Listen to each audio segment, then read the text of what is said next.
an application related to the UHG.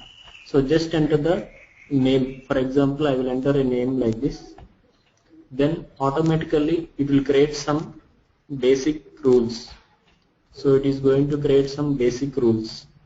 So for example, so these are all the rules it is going to create. Organization setup, organization name, division name,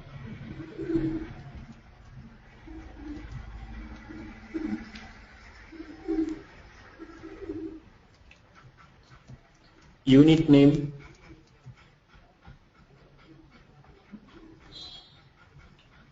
top level class,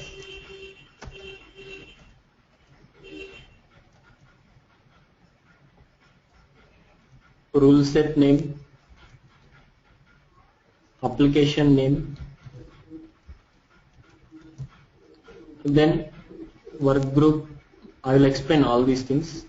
Work group, or we can also call as work basket. Then it will create the users, different types of users.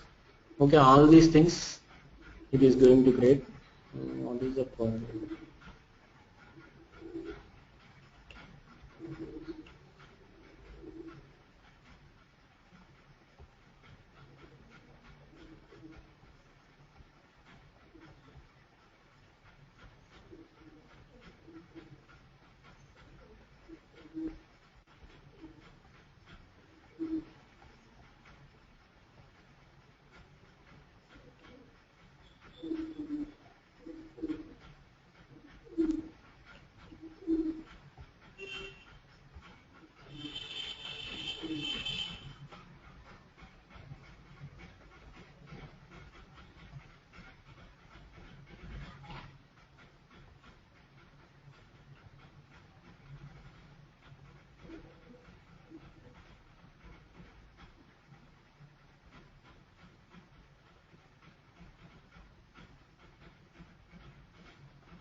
Okay. So when we log into the tool, so it is some server error is there. No problem. So actually I need to restart it. No problem. It is solved right now. Okay. So this will be the home page. So when I log in with this user ID and password, administrator@pega.com and install. This will be my home page. So from here I need to create the organization setup. Okay, let me show the steps how to create the organization setup. So actually go to the Designer Studio. So actually this is the work pane. So whatever the work or whatever the task we are creating, everything will be saved in the left pane. And there is one option called Designer Studio. So here we are having some options like application, process, data model, user interface. So I'll tell you in the coming sessions I will explain all these things. So first of all, if you want to create an organization setup, so go to the Designer Studio, organization and then setup, organization and security, organization setup. Then it will open one page and it will ask you to enter the name of the organization. So what are the application you are going to develop? We should enter some name here. For example, I am going to enter a name like UHG.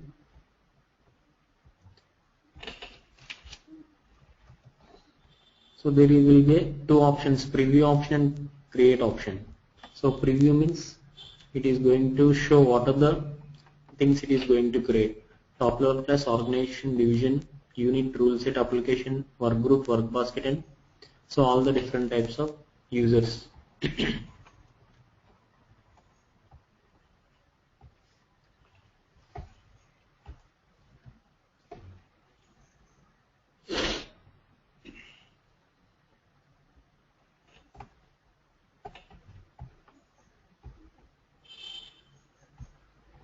So when we create the setup, by default it will create all these 5 types of users will be there: administrator, system architect, analyst, manager, and end user. So I'll explain later.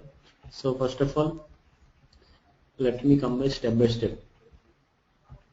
So if we preview means, it will only show the preview of the, so what are the things it is going to show. So it is going to create. So when we click on the create option and click on the run option, then it is going to create all these things. So this is the basic thing.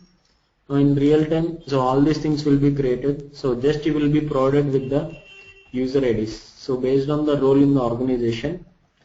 So developers, so normally if you are a developer means, so your role will be system architect. So developer will have the role like system architect here. Administrator will have the role administrator. Business analyst, for them the user ID will be like this. For manager, the user ID. For end user also, so that it will create one user ID here. Okay, so before that, let me explain each and everything. So first thing it is created is top level class. So what are the name we have given? We have given UHG, right? It will create a top level class called UHG hyphen. So here it will create a class name called UHG hyphen. So actually Pega contains 2 types of classes will be there. So that one in detail I will explain in the class structure. Actually Pega contains 2 types of classes. So one of the class type is abstract and another class type is concrete. So normally this top level class is also called as abstract class. So automatically when we create the organization setup, it will create the abstract class in the backend. So no need to manually create this thing. Automatically it will create a abstract class. So here this top level class, we can also call it as a top level class also. Okay, one more thing is, so here abstract class names ends with hyphen. So after the class name there will be a hyphen after the abstract class. And what it will do, so what this abstract class will do is it acts as a superclass for, so it acts as a abstract class will act as a superclass, or we can also say top level class will act as a superclass. So for actually Pega contains some existing classes, predefined classes will be there in the backend. So for all those existing classes, this UHG hyphen will act as a superclass. So just remember, this abstract class will act as a superclass for all the existing classes which are available in Pega. Okay. And another type of class is concrete class. So I will tell you at the time of class structure, I will tell you about this concrete class. Okay. So abstract class or top level class is same, don't confuse regarding that. So it acts as a superclass. So for that it will create a class name, it's called UHG hyphen. Next, organization name. So here it will create a organization name like UHG. So what are the organization name we have provided? So with that it will create one domain here, uhg.com. So it is a top level hierarchy. So under the organization there will be one subcategory like division, and under the division we will have a subcategory like unit. So all these names will be created. For the division name it will create UHG division. For the unit name it will create UHG unit. So like this automatically it will create a hierarchy here. So this is called a organization hierarchy, which contains 3 types of layers: organization layer, division layer, and unit layer. Okay. So automatically these names will be created in the backend. And the next thing is rule set. So actually this rule set, what is this rule set means? So it is a workspace. Rule set is a workspace to store all the user defined rules in the developer environment. So means, for example, when we log in as a system architect, as a developer, when you log in as a developer, whatever the work we are creating, everything will be stored under the rule set. So it is like a one memory allocation area, we can say. Rule set is a memory, so which everything, whatever we create in the application, everything will be stored under the rule set. So for that, it will create one automatically. When we create the setup, it will create a name called UHG. So this is the default rule set, and in the real time, so again we can create a number of rule sets. For example, if you are working on different modules, so you are working on number of modules in the application. So for every module we can create a separate rule sets. So by default it will create one rule set here. Later we can add n number of rule sets based on the requirement. For example, if you take in real time, for every module they will create a separate rule sets. For example, let's say some 10 modules are there. So for each and every module they will create a separate rule set. So for example, in module 1 a set of developers are working. So whatever they are developing, everything will be stored under that particular rule set. So in another module some people are working. So whatever they create, so those things will be created under that particular rule set, like this. So we can later manually create the rule sets also. So based on how many modules are there in the application. So it is a workspace. So to store whatever the developers create, so those are called as user defined rules. So all those will be stored in the rule set. Okay. So automatically it will create one rule set, and later we can create, so based on the requirement we can create any number of rule sets. And next is application name. So it will automatically create a name for your application, UHG app. Next, work group and work basket.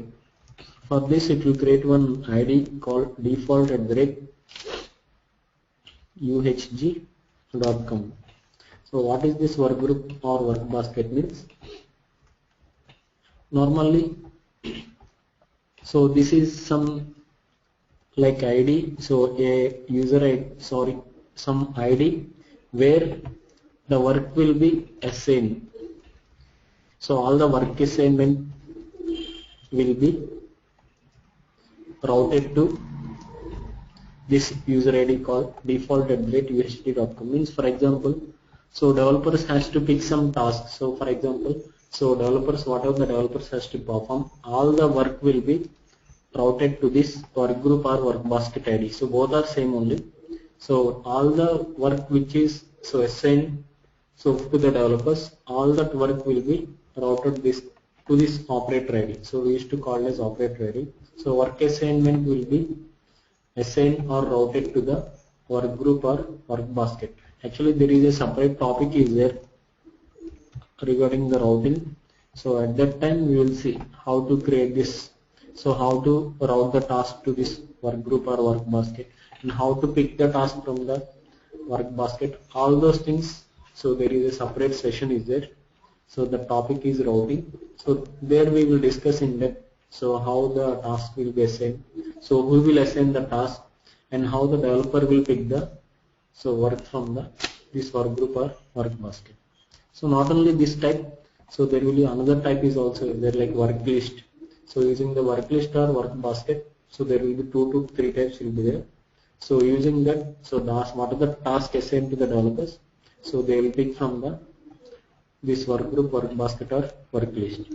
So these things in depth we'll see in the routing topic. And next it is going to create the user IDs. So these are the default user IDs. So based on the organization name, it will create all these operator IDs. So based on the role in our organization, so we have to log in with the particular operator ID. So administrators, so they will use this user ID. Developers will use this user ID. So actually, for example, so from this system architect they will rename, so they will create more number of user IDs. So everyone will not directly use system architect, so they will create, so administrators will create more IDs, so based on the name. So for example, your name is Ramesh means, so they will create a user ID with Ramesh from the system architect. So business analyst will log in using this, manager will log in using this ID. So like this. So another, so apart from the developer login, so we will also have some user portal also will be there. So user means, so we can also use the user portal. So that is also comes under routing only. I will tell you that also. So like this 5 types of users will be there. Okay, now as the setup is completed, so all these things are automatically created when we created this. So enter the organization name and click on create option. So all these things will be automatically created. So now we can log in as a developer. So directly we can also create in the system architect also.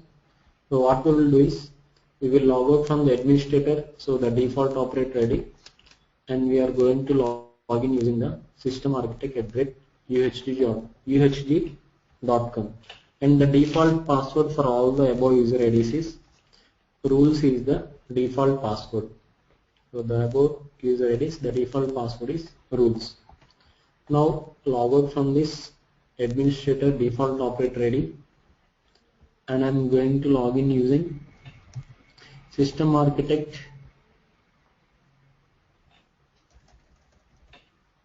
I am giving what are the name we have created, setup name. So enter that name, and password is rules is the password.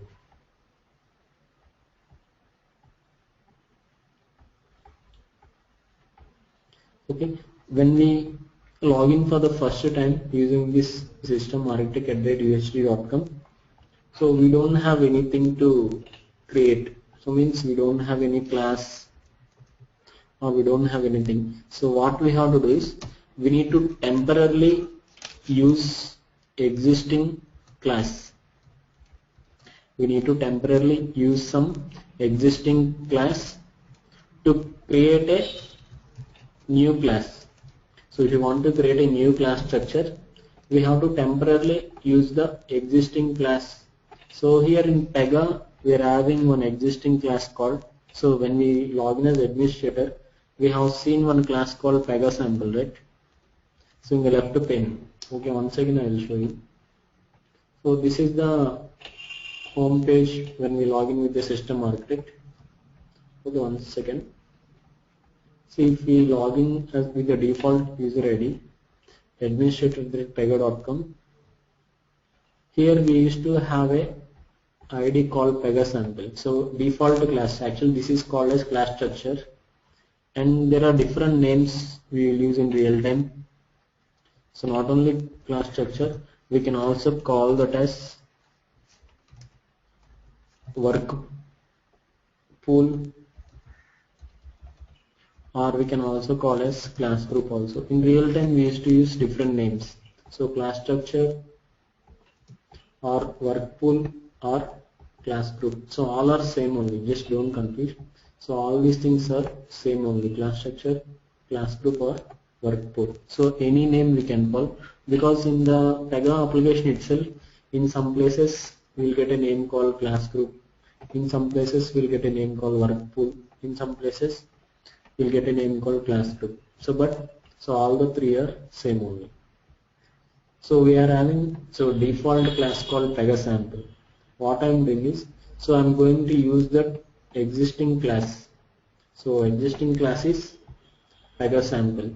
So using that existing class, what are the application I am going to start, related to that I will create my own class. So I will create my own class structure. Okay.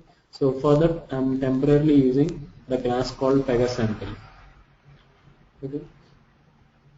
So log in with the system architect @uhg.com.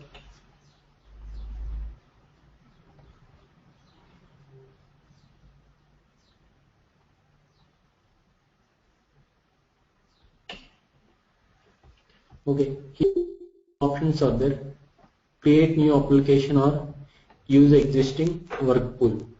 So actually there is no need to create an application again. So there is one option called use existing work pool. So here, see here, work pool or class structure all are same only. So it is asking to use existing work pool. So if you want to create a new work pool, so we have to temporarily select the existing work pool, because so directly we cannot create from here. So compulsory we need to temporarily use some existing class. Then only we can create a new one. See, it will open this page. When I select this option, see once again, when I select use existing work pool, it will open this page called access group. So automatically it will display the application name, version. So all these things by default it will display. Can you hear me?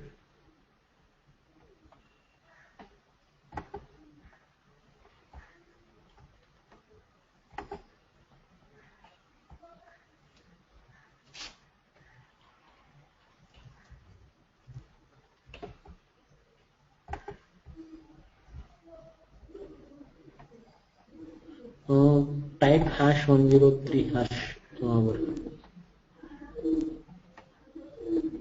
class structure. So before, what is the class structure? So what is the main purpose of this class structure? So the main purpose is for reusable purpose. So reusability of rules in one class in the another class. So the main purpose is reusable purpose. So for that we are going to create a class structure, and also it also act as a some workspace, and where every rule, whatever means in Pega everything is called as rule here. So whatever we create in the application, every rule will have some existing class, or we can say predefined class instance will be there. For every rule whatever we are creating, there will be one class instance will be there. So automatically, so that rule will be saved under the class instance. So for example, if we create any property, so for that in the backend, so where this property under the rule set, automatically it will be stored under the rule set. So but under the rule set again, there will be one class instance will be there.